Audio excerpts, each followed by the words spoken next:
Salam mehriban dostlar. Biz sizde hinlerin gözlüğüne atlı gepleşimizin ikinci tanına hoş bulduk.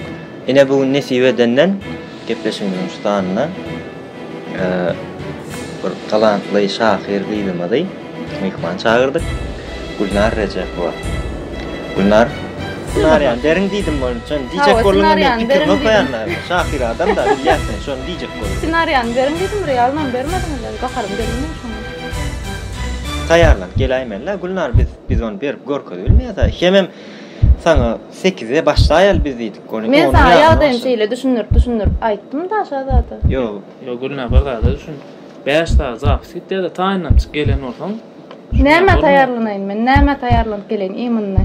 Bir zada taýarlan diýip ma senarýany beraýyn diýip men dünem soradym, bugünem soradym, ýerden soradym.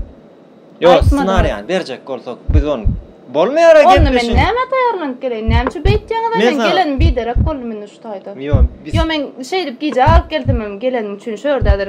Bir saat geçýärdi ýene dowam edip ýap bolar aşaň. Size gerek kaldı, bana da gerek kaldı.